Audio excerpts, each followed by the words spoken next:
नमस्कार, मैं हूं आशीष त्रिपाठी आपके साथ और ये है हमारे छत्तीसगढ़। और बढ़ते आगे रुक करेंगे इस वक्त की बड़ी खबर का। रायपुर से एक बड़ी खबर, आज से बीजेपी का बड़ा अभियान शुरू होने जा रहा है। दरअसल ये अभियान है चलबू गौठान खुलबो पोल अभियान, जिसके साथ भाजपा का बड़ा प्रदर्शन शुरू होने जा रहा है और आज से 24 मई तक ये प्रदर्शन चलेगा। और इस अभियान के तहत किसान, आदिवासी और गौठान के मुद्दों पर चौपाल लगाई जाएगी। जिले और मंडल स्तर पर यह अभियान चलाया जाएगा। जनहित के मुद्दों पर सरकार को घेरने की रणनीति है। रेंज ऑफिस और डीएफओ कार्यालय का घेराव होगा।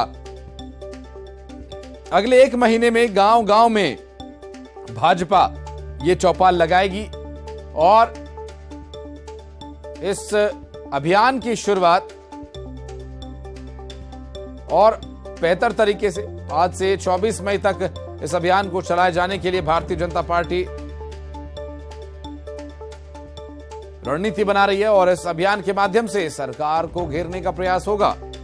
और चलबो गौठान खुलबो पोल अभियान, ये अभियान जब शुरू हुआ, जब इसकी शुरुआत की गई, जब इसके बारे में चर्चा शुरू हुई, दरअसल उससे पहले एक गौठान का निरीक्षण करने के लिए भारतीय जनता पार्टी के कार्यकर्ता पहुंचे हुए थे।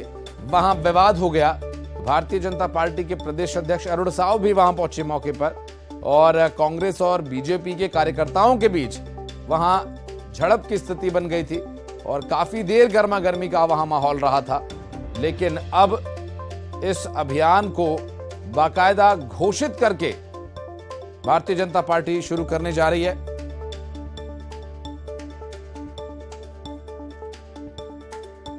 इस पर बात करेंगे हमारी सहयोगी ममता लांजेवार इस वक्त हमारे साथ जुड़ रही हैं। ममता, ये जब इस अभियान की सबसे पहली बार चर्चा हुई थी तो उस वक्त अरुण साव एक जगह पहुंचे थे रायपुर में ही इस तरह के गौठान के बारे में निरीक्षण करने के लिए, तो वहां एक विवाद उपजा था। लेकिन अब तो ये पूरा अभियान चलाया जा रहा है।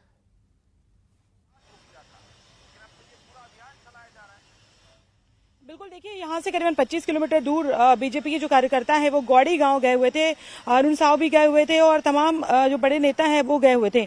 लेकिन वहां पर जो है गौठान जो संचालक है वो और कांग्रेस और बीजेपी के बीच में जमकर जो है वो झगड़े हुए थे एक तरह से। और उसके बाद में अरुण साव थाने भी पहुंचे थे और कांग्रेस का कहना था कि जबरदस्ती बदनाम करने की कोशिश की जा रही है, गौठान के लोगों को जबरदस्ती उकसाया जा रहा है कि इस तरह से कहें कि यहाँ पर गड़बड़ी चल रही है। इस तरह का कांग्रेस का आरोप था। बीजेपी का कहना था कि हम गौठान की पोल खोलना चाहते हैं और कांग्रेस जो है वो लिपापोती करना चाहती है। बहरहाल आज से जो है वो गौठानों की पोल खोल अभियान शुरू होगा। 24 मई तक ये पूरा ये अभियान चलेगा और इस अभियान को लेकर अगर हम बात करें तो इसको इस तरीके से भी देख सकते हैं कि बीजेपी जो है वो गांव से लेकर जो है एक तरह से कहें कि शहर से लेकर गांव तक के जो है वो शहर से लेकर गांव की तरफ जा रही है। और पहले अगर हम बात करें तो बीजेपी के तमाम जो आंदोलन थे वो शहर की तरफ फोकस होते थे, लेकिन अब गांव की तरफ, चाहे वो गौठान हो चाहे धान खरीदी केंद्र हो, इसमें जो है वो बीजेपी के जो आंदोलन है वो। गुप्ता हमारे साथ बीजेपी से जुड़ गए, उनसे हम बात करेंगे। केदार जी, बहुत स्वागत है मध्य प्रदेश छत्तीसगढ़ न्यूज 18 पर आपका। ये जो गौठानों का निरीक्षण करने की आप लोगों ने ठानी है, क्या उद्देश्य है सर इसका, और ये पोल किस बात की खोलने की तैयारी है? नहीं, देखिए, गौठान के नाम से लगभग 1500 करोड़ रुपए का घोटाला, जो कि उन्होंने खुद स्वीकार किया है कि 1300 करोड़ रुपए गौठानों में खर्च हुए हैं।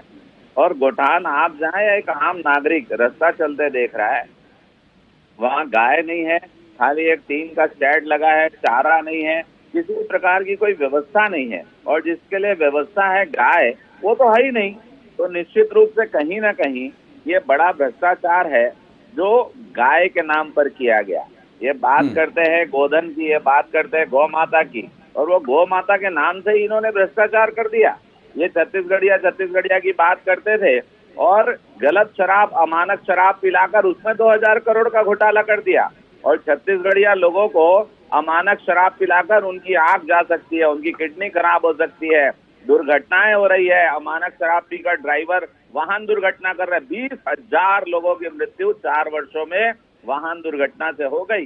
ये बहुत बड़ी बात है कि ये जन हानि जो हो रही है, धन हानि तो इन्होंने किया, पर धन हानि, धन कमाने के चक्कर में, जी। धन उगाही के चक्कर में जो जन हानि हो रही है छत्तीसगढ़ में, निश्चित रूप से पूरे भारतवर्ष में एक नई बात और बड़ी दुखद बात है, निंदनीय बात है। क्योंकि कि पैसे गौठान के निर्माण लिए तो केदार जी कोई- बहुत पहले हो गया था, थोड़ा समय लग गया आप लोगों को जागने में। नितिन बंसाली जी भी हमारे साथ जुड़े, उनसे भी बात करेंगे, कांग्रेस से उनका भी रिएक्शन, उनका भी पक्ष जान लेते हैं, क्योंकि अल्टीमेटली पोल तो आप कांग्रेस सरकार की खोलने की तैयारी कर रहे हैं। बंसाली साहब, बहुत स्वागत है न्यूज़ 18 मध्य प्रदेश छत्तीसगढ़ पर। और ये भारतीय जनता पार्टी अब पोल खोलने के लिए निकल पड़ी है, सावधान रहना होगा आप लोगों को भी। अरे जिनकी खुद की पोल खुली हुई है, 15 साल के करप्शन और जिस प्रकार बजरंग बली की गदा जो इनको अभी कर्नाटक में पड़ी है, तो अकल ठिकाने आ गई है। छत्तीसगढ़ में मुद्दे हैं नहीं इनके पास। अब क्या अभियान चलबो, गोठान खोलबो, क्या क्या ये करने दीजिए, कोई फर्क नहीं पड़ता। ये छत्तीसगढ़ की अर्थव्यवस्था के बारे में, ग्रामीण अर्थव्यवस्था के बारे में मुझे लगता है इन्हें जानकारी नहीं है, पहले उसका अच्छे से अध्ययन कर लेना चाहिए। देश के प्रधानमंत्री हमारी इन योजनाओं की, गौधन न्याय योजनाओं की और नरवा गरवा गुरवाबाड़ी की तारीफ कर चुके हैं। नितिन गडकरी तारीफ कर चुके हैं। केंद्रीय संसदीय समिति ने इसे पूरे देश में इस प्रकार की योजना को लागू करने की अनुशंसा की है। मध्य प्रदेश में शिवराज सिंह चौहान गोबर खरीदी की शुरुआत कर रहे हैं। योगी आदित्यनाथ इस योजना पे काम कर रहे हैं। तो वो सब मतलब तारीफ कर रहे हैं केंद्र के नेता और इनके बड़े नेता, और इस प्रकार की योजनाओं को हमारी कॉपी करके लागू कर रहे हैं। और इनको यहाँ पे तकलीफ हो रही है तो क्या वो चल गो गोठान करने दीजिए।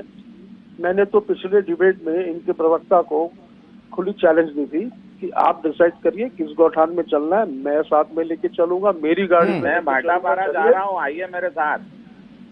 मैं भाटापारा, ये तय हो जाए केदार जी, ये तय हो जाए। नितिन जी, आप नितिन जी साथ जाने के लिए तैयार है केदार जी? इससे अच्छी और क्या बात हो सकती है?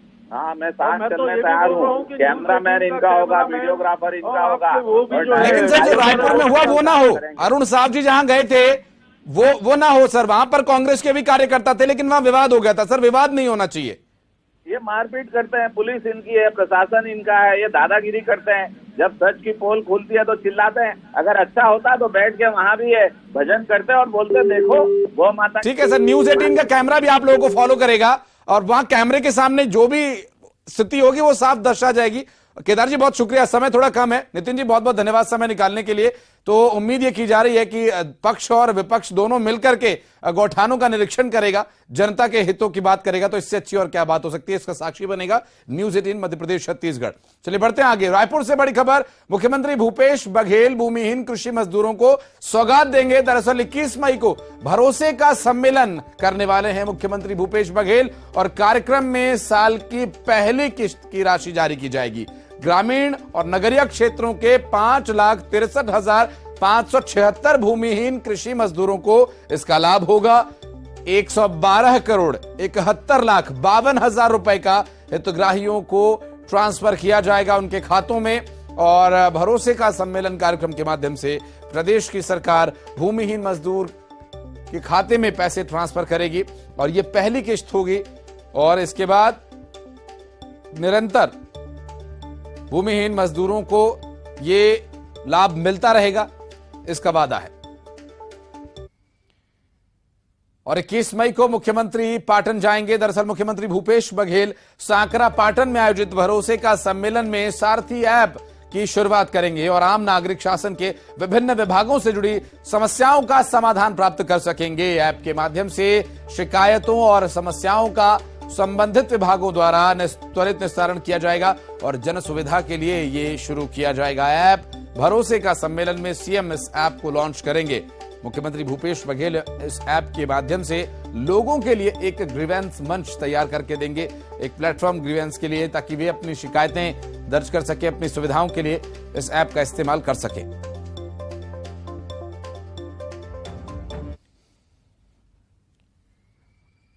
और रायपुर में 21 और 22 मई को विभिन्न जिलों में ग्रीष्म लहर चलने की संभावना है। रायपुर से मिल रहे मौसम विभाग के पूर्वानुमान की जानकारी हम आप तक पहुंचा रहे हैं। दरअसल मौसम विभाग का यह पूर्वानुमान है कि जो तापमान है वो 44 तक पहुंच सकता है, 44 के पार जा सकता है। दरअसल तिल्दा और सक्ती में सर्वाधिक तापमान 44.8 डिग्री सेल्सियस है और बंगाल की खाड़ी में दक्षिण छत्तीसगढ़ी नमी युक्त हवा यहां रहेगी और ऐसे में उत्तर पश्चिम से आ रही गर्म हवाओं ने छत्तीसगढ़ को प्रभावित किया हुआ है। तो कुछ जिलों में बारिश की भी संभावना जताई जा रही है।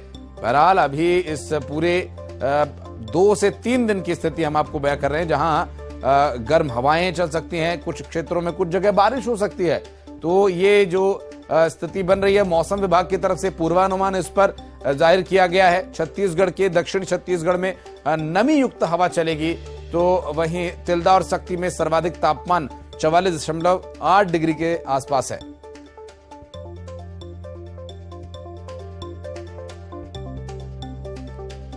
बात करेंगे रोहित शुक्ला जांजगीर चांपा से, हमारे साथ तनु वर्मा इस वक्त जुड़ गए, उनसे बात करेंगे।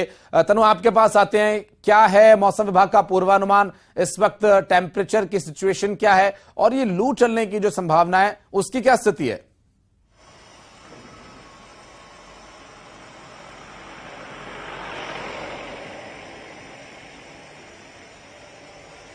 जी देखिए, प्रदेश में कल बिलासपुर, जांजगीर, रायगढ़, दुर्ग और रायपुर समेत कई स्थानों पर जो है लू चलने की संभावना जताई गई है और अगले दिन यानी 22 मई को भी कई स्थानों पर पॉकेट लू चलने की संभावना मौसम विभाग ने जताई है। वहीं राजधानी रायपुर में आज शाम तक गरज चमक के साथ बारिश होने की भी संभावना है।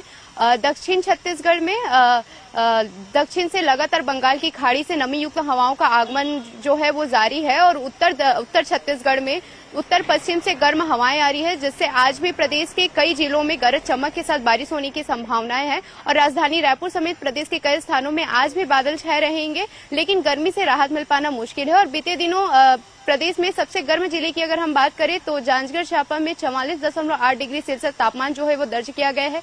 वहीं राजधानी रायपुर समेत कई जिलों में कल दोपहर में तेज धूप के बाद कई स्थानों में बारिश जो है वो दर्ज की गई है और आज भी शाम तक प्रदेश में मौसम के मिजाज में बदलाव देखा जाएगा। जी बिल्कुल, रोहित हमारे सहयोगी जांजगीर चांपा से इस वक्त मौजूद है। रोहित, इस वक्त आप भी जहां खड़े हैं वहां भी काफी गर्मी हो रही है?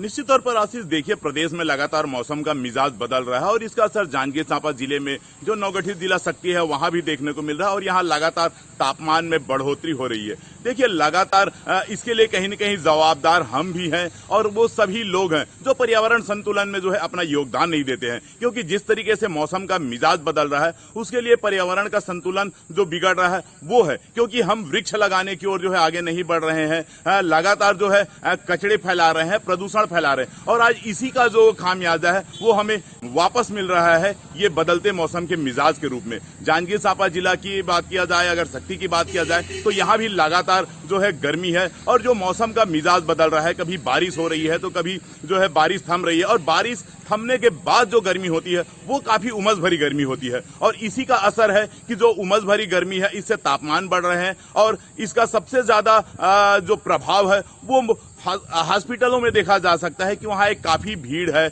उमस भरी गर्मी होने से जो मौसमी बीमारियां हैं उसका प्रकोप जो है सर्वाधिक अस्पतालों में देखने को मिल रहा है। तो कुल मिलाकर के आशीष ये कह सकते हैं कि अब इस भीषण गर्मी से अगर हमको भविष्य में बचना है तो पर्यावरण का संतुलन बनाए रखना बहुत जरूरी है। 21 और 22 तारीख की अभी जो वर्तमान स्थिति है उससे बचाव के लिए फिलहाल तात्कालिक प्रयास भी जरूरी है। बहुत शुक्रिया आप दोनों का इस पूरे विषय पर जानकारी देने के लिए।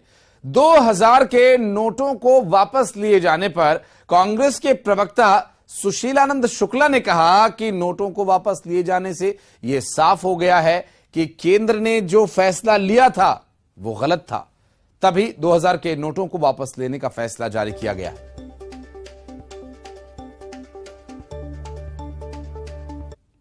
नोट को बंद करने के निर्णय से अंततः मोदी सरकार ने मान लिया कि उसकी जो नोटबंदी का निर्णय था वह पूरी तरीके से गलत था।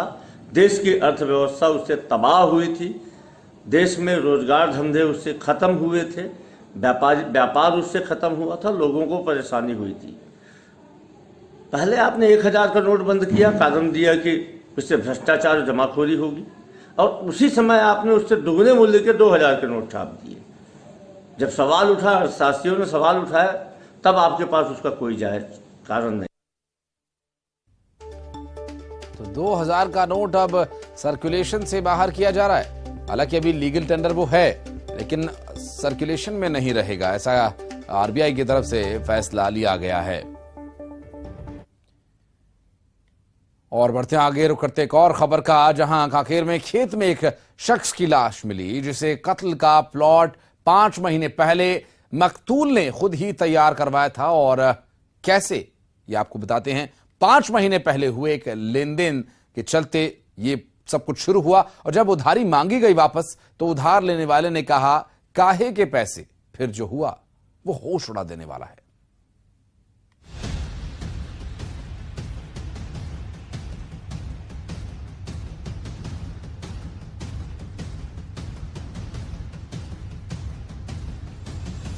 खेत में लाश, कातिल छुपाए सुराग। 5 महीने पहले बना मर्डर का प्लॉट।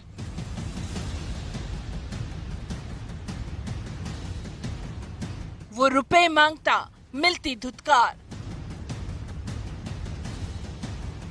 कॉल डिटेल्स में कैद कातिल।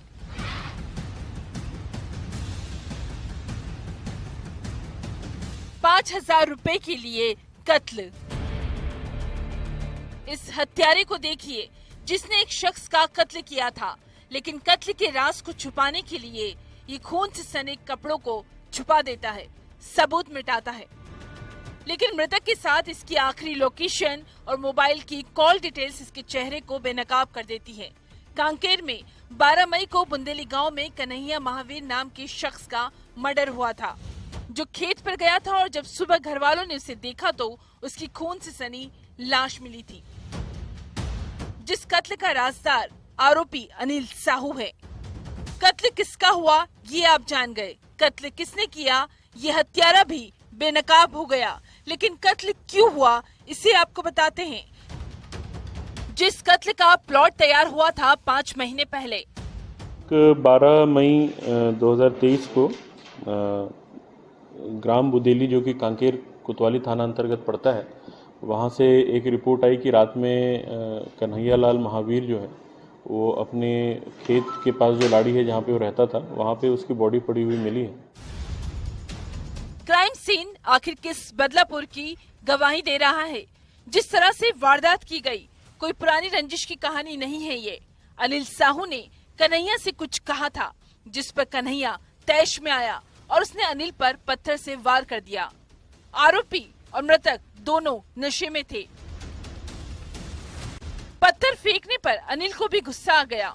उसने फिर कन्हैया पर हमला किया, जिससे वो लहूलुहान होकर गिर गया और जोर जोर से चिल्लाने लगा, जिससे डरकर अनिल ने कन्हैया को हमेशा के लिए खामोश कर दिया। तो गांव के एक अनिल साहू के संबंध में पता चला कि काफ़ी ज़्यादा उसके साथ उठना बैठना और बातचीत भी फ़ोन पे काफ़ी ज़्यादा होती थी। तो अनिल साहू को भी घेराबंदी करके जब पकड़ा गया और जब उससे पूछताछ की गई तो शुरुआत में उसने इधर उधर की कहानियां बताई और उसने पुलिस को बहकाने की कोशिश की, लेकिन फिर जब थोड़ा और ज़्यादा क्रॉस क्वेश्चन किया गया, उससे थोड़ा सा कड़ाई से पूछताछ की गई तो फिर उसने कन्हैया लाल की हत्या करना स्वीकार किया है। अब 5 महीने पहले आखिर ऐसा क्या हुआ था ये भी सुनिए। 5 महीने पहले मृतक को आरोपी ने ₹5,000 उधार दिए थे, जिसे वो वापस नहीं कर रहा था। 1 महीने बाद रुपए देने के वादे से भी मुकर गया और उल्टा ₹2,000 मांग रहा था। उसका ये कहना है कि दोनों के बीच लेन देन का मामला था। कुछ ₹5,000 इसने मृतक ने इससे लिए हुए थे और उसके बाद ₹2,000 और मांग रहा था और ये बार बार जब उससे पैसा वापस मांगता था तो वो पैसा वापस नहीं करता था। इसी को लेकर के घटना के दिन भी दोनों नशे में थे। तो मृतक के घर के पास जब आरोपी पहुंचा था तो पैसे के लेन देन को लेकर विवाद हुआ था आपस में और शुरुआत में ही जब इसने डंडा उठा करके मृतक को एक डंडे से मारा तो मृतक जो उससे चिल्लाने लगा और डर के मारे जो आरोपी है अनिल साहू उसने फिर वहाँ पे डंडे से पीट कर उसकी हत्या कर दी और वहाँ से फरार हो गया। महज ₹5,000 के लिए ये हैवानियत हुई। कांकेर से खेम नारायण शर्मा के साथ bureau report, news 18 Madhya Pradesh Chhattisgarh. और यहाँ एक छोटे से ब्रेक के लिए हम रुक रहे हैं, बहुत जल्द लौटते हैं खबरों के साथ।